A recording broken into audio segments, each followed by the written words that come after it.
Please be seated, ladies and gentlemen.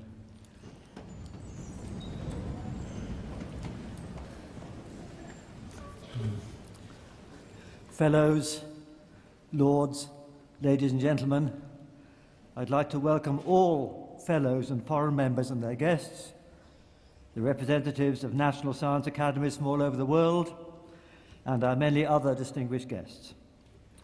This convocation of the Fellowship is the central formal event of the Royal Society's 350th anniversary year. It's a chance to celebrate the Society's contributions to scientific life ever since 1660, and more broadly, to celebrate science itself, its intrinsic fascination and its global impact on how we think and live. In 1960, the Society celebrated its tercentenary. It was honoured then by the presence of Her Majesty the Queen and the Duke of Edinburgh. That they should both be with us again in 2010, together with other members of the royal family, makes this a very special occasion indeed. They will join us shortly, but before they do, I would like to welcome Melvyn Bragg, Lord Bragg of Wigton, to give him his full title. He has recently joined our select group of honorary fellows. He's the chairman of our 2010 anniversary board, and in that role he's overseen, with his expert eye, the development and delivery of the splendid and wide-ranging programme of events with which we are celebrating our anniversary year. I therefore, with great pleasure, invite Melvyn to introduce the next part of the convocation. Melvyn.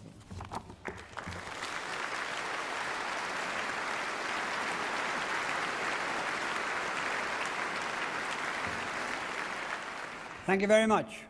Fellows, lords, ladies and gentlemen, welcome to the Royal Festival Hall and to the convocation of the Fellowship, where today we celebrate the 350th anniversary of the Royal Society in the presence, as our President has said, of our Royal Patron, Her Majesty the Queen, and the Royal Fellows. It's a very significant moment in the long and distinguished history of this great science academy. An event like this hasn't taken place for 50 years and may well not take place for another 50 years. We have laid before us on that table, the very table on which Robert Hooke did some of his early experiments in the 1660s. So imagine it crowded with the earliest microscopes, and Hooke doing the experiments, and Newton and Wren and all those around him. That's what was going on that table. We have some of the Society's significant treasures. And looking down on us, from the wall behind us, we have Charles II, Isaac Newton, Joseph Banks, Robert Boyle, and Charles Darwin. 8 out of a dauntingly large 8,000 fellows, large until you think that that was accumulated over 350 years. It's a unique pedigree. The mace was given to the Society on its foundation in 1660 by Charles II. The silver bell was presented by Her Majesty 50 years ago and is rung to signal the beginning of all the important ceremonies at the Society, and it has just been magnificently well rung today. And the Charter Book is symbolic of the long history of a society, containing, as it does, the signature of nearly every scientist who has been a fellow. Shortly, Prince William will be admitted as a Royal Fellow and will add his signature to that book, the Book of Explorers of the New Knowledge. But before that happens, we're going to take a filmed look at the work of the Society and some of the wide range of things we've done to celebrate this anniversary. As Martin said, he invited me to be chairman of the Anniversary Board, which has been advising on the bold and ambitious programme of events which we've undertaken to celebrate this year, a programme of over 1,500 individual events across the country and right around the world. It's been an astonishing gathering of forces. Its aim throughout the year has been to show the Society to a wider public, engage more people with science, and reassert the position of science at the centre of mainstream culture. Through broadcasts, the printed word, exhibitions, lectures and events, literally millions of people have been brought closer to science and to the global and distinguished work of this society. The BBC's World of Wonder Year, for instance, that year of science programmes, catalysed by the Society's anniversary, has given the viewing public many opportunities to become familiar with science, and they've done so in large numbers.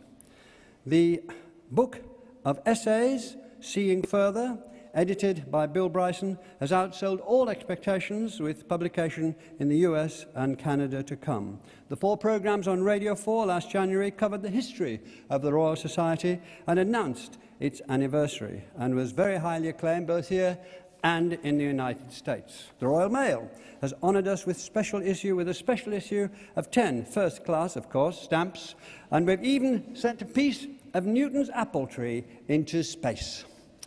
The centrepiece of all these public celebrations, all about the Royal Society, is Seeing Further, the Festival of Science and Arts, which we've undertaken in partnership with the South Bank Centre, which is at the centre, and it's our summer science exhibition. It's here in this building. It's conceived to change the way people of all backgrounds think about science and its role as a source of human inspiration. And I hope you will enjoy the exhibition later today and in days to come. These exhibitions are the best thing about the London season. They're the new injection of intellectuality into that London season. They're an amazing display of the power and depth and strength of science in this country, seeing people from all over the place bringing their work, showing what they're doing, right at the edge of work. It's very, very impressive and quite moving in its way. And it's a good story, not often enough told.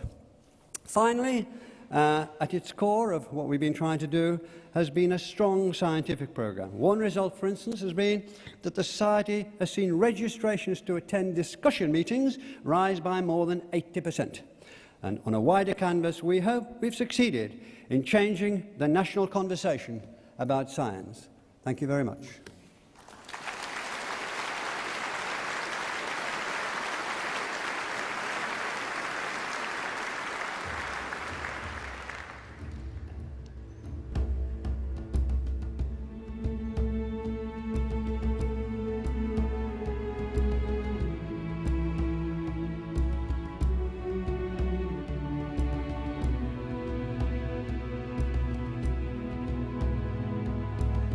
Most of what makes our lives different from that of our ancestors 350 years ago is due to science. In this coming century, we are going to have to apply science in order to cope with a growing population on this world, each person being more demanding of energy and resources. So the way science is applied is crucial to whether the world has a bright future. The wider public will become more aware of what we do and of the importance of what we do through the events that we've been having during this year. The Fellows are the heart of the Society. It is what the Society was founded for and what it exists for to this very day. They are the ones that are on our council. They are part of our specialist working groups. They advise us, they provide peer review, and very, very much involved in the day-to-day work of the Society. An absolutely massive exercise. It's really very, very important that we do ensure that there are giants coming through the system in the future. So we spend probably 3/4 of our resources on supporting young postdoctoral researchers, giving them the freedom to pursue their research, giving the opportunity to develop their ideas. We currently spend approximately £48 million each year. The vast majority of that goes on our early career fellowships. Anything where the Royal Society provides an imprimatur, an approval of what you're doing, therefore is a tremendous personal satisfaction, but also is an endorsement of your professional abilities. Enormous privilege of becoming the Royal Society Wolfson Research Professor back in 1991. And that gave me the opportunity to do what I truly love doing, which is getting it to the lab, out into the laboratory, getting to the lab bench and actually doing my own experiments. So I may be getting on in years, but I'm still very much an active bench scientist. And without the protection and the encouragement afforded by the Royal Society, that would not have happened. The innovation course is interesting to me. I do have some business background, and it's quite interesting to learn how very wrongly I went about my business endeavours in the past. And this is not only sort of giving me ideas how to go about finding partners, but actually it just tells you the vocabulary you should be using and the way you should be presenting your work if you want to get into proper conversation with people who might give you backing. In this country, our continued prosperity will depend on harnessing scientific ideas to be innovative and ensure that we can compete with the rest of the world in developing new technology for the benefit of all nations. The scientific discussion meetings are the core scientific programme of the Royal Society. And if I show you... One of the scientific discussion meetings this year was handling uncertainty in science, and we were very pleased to have the Governor of the Bank of England here talking about how scientific uncertainty has such an impact on the wider world. I think the discussion meetings are important because they are almost invariably discussing important topics for the day, both in science and in society. They're well attended, the quality of the speakers is remarkably high, and the debates usually really quite informative and lively. If you talk to intelligent people from other areas of activity, not even necessarily scientists, every so often you get a really interesting question, and if you have this diversity of people, you get a much broader range of questions of that kind.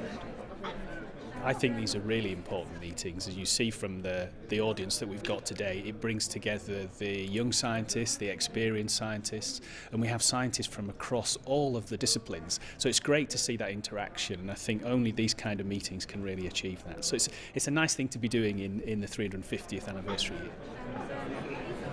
It's the fellows and the scientists who have the most important role in developing science policy, and it is really important, we feel, that it is scientists who speak on behalf of science. The outcome of this is the report, The Scientific Century, being launched this morning. Even if we only count the economic benefits to be had, science is a fantastic investment. When we add in all the extras that we get, the intellectual life, the culture, the social environment that makes the UK a great place to be, investing in science is a fantastic thing to be doing, and the report lists and highlights many of the reasons why.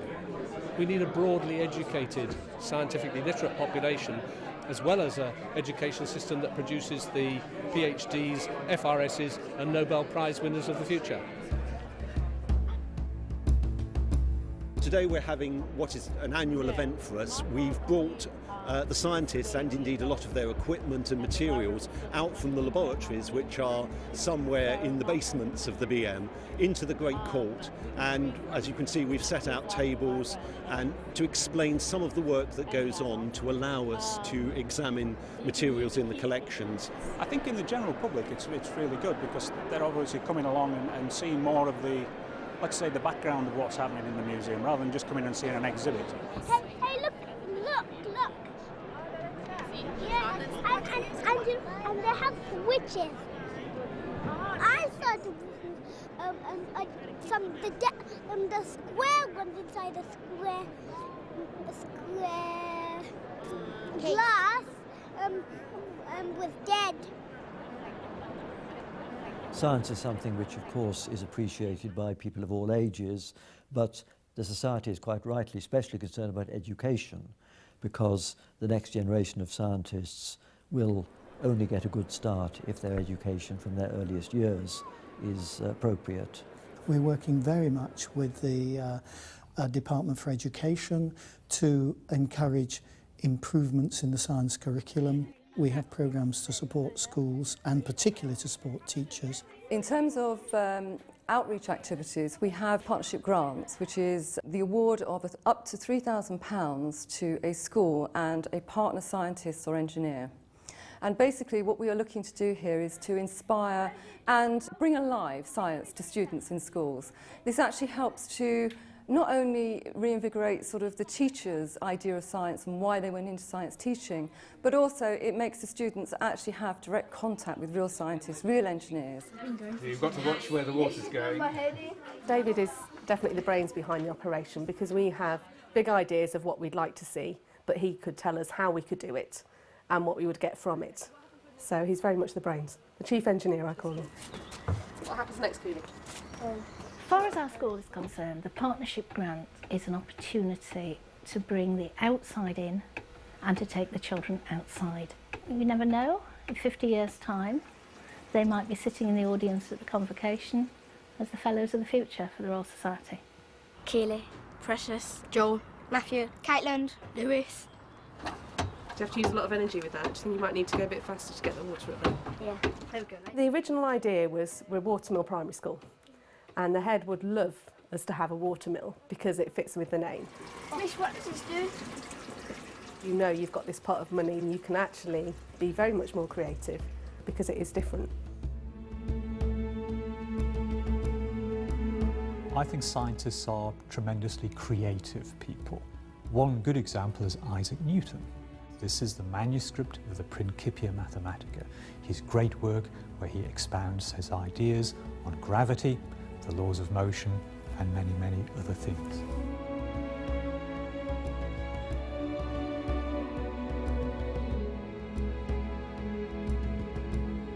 We have in this building one of the finest collections of scientific portraits in the world, and these fellows in the portraits take us back to the very beginnings of the Society in 1660. Well, Oldenburg came up with the idea of a journal shortly after he took up office as the first secretary of the Society. And in fact, it was in 1665 that he published the first edition of what he called Philosophical Transactions. What Oldenburg did, in fact, was to invent the very first scientific journal in the world. Two concepts that the early journal embodied were one, peer review, and two, scientific priority. And that journal continues to be published today, 350 years almost after Oldenburg first launched it. We actually have 7 journals in the portfolio in total. Next year we'll be launching a new one. We're working quite enthusiastically now to reduce the amount of paper we're sending around the world, and we are trying to encourage our subscribers to take the online edition only, because the reader is now able to do multiple searches by title, by keywords, by authors. They're able to look at supplementary data sets posted by the authors or video clips of their experiments. They're now able to watch podcasts based on the articles, perhaps interviews with the authors. Almost all scientific issues nowadays are global issues, whether they're climate change or energy or whatever, and we need global networks. The International Academy panel, of which we are a member, met here at the beginning of the year for a conference on biodiversity, and also they held their General Assembly here. So we had the world's top scientists both discussing science and thinking about the policy behind science. Sir Martin, how nice to see you. Yes, how are you? I'm Kurt Lambeck. I'm the president of the Australian Academy of Science. I'm the president of the Nigerian Academy of Science. I'm from Pakistan. I'm the president of the Indian National Science Academy. I'm the president-elect of the Leopoldina, the German National Academy. These sort of things, I think, are great. And it is my hope that such networking will continue through different programs in the future. The King Charles II Medal is awarded to foreign heads of state at the discretion of council. It's awarded only in exceptional circumstances to foreign heads of state who have furthered the scientific research within their own country, and it is normally made on the occasion of a state visit to the UK. Lords, ladies and gentlemen, I would now like to invite Her Excellency Dr. Angela Merkel, the Chancellor of the Federal Republic of Germany, to join me on the stage to collect the King Charles II Medal. Lord Ries, sehr verehrte Festversammlung, Exzellenzen, meine Damen und Herren, ich freue mich sehr, dass ich heute hier in der Royal Society bin. We are using this anniversary not only to celebrate our past, but as a peg, as it were, on which we can latch a lot of events which we hope will raise public interest in science. Anniversaries are important. I mean, they're fundamental to human beings. It's important to mark that anniversary, to celebrate that occasion. And we've got a programme called Local Heroes, which is engaged with lots of museums and galleries right the way across the country, and is about celebrating fellows and their achievements. And through dabbling with various chemicals, I discovered the very first man-made dyes. Brings to life stories that we know people will find interesting and fun and educational, unless they came here and maybe interacted with us, they wouldn't even know about them. So it's a world of discovery. Oh, yes. Oh. Yes, but we're all made of tiny particles, atoms, and it were the ancient Greeks that decided that that was so. And we were just doing a performance before about idols and heroes, and after we've done our little performances often, in fact, that family of little children said, "Could we come home with you?" Oh, it was almost yes. as if suddenly scientists were cool. We need to celebrate the fact that this extraordinary institution exists, that it has this incredibly august 350-year history, but really the emphasis has to be on the future. It has to be on young scientists, excellent young minds that are going to solve the problems that we're going to face over the next century. I hope that by the end of the year we will have ramped up our impact and our level of activities to a higher level, and that will continue. But I also hope that the events we've organised during the year will have had an impact on many people, young and old. We find ways to make sure people can't copy our money. I think it's really important to show that museums can do proper science, that we can do curriculum-linked science and we can do it in an exciting and an engaging manner. We've learned a lot about the different properties of different kinds of metals. And like how Isaac Newton contributed to the Warden Mint and how they make counterfeit coins. Science is reaching a bigger audience. It's reaching people that perhaps had already said, "I don't want to do science, it's boring." It's the fact that with this anniversary, the profile of science in the Royal Society has risen so much, and it means that people who weren't interested are now engaged in science. We start at the school level in doing what we can for school education, but one very distinctive thing we do is try to support many of the leading young scientists who are, if they're successful, going to maintain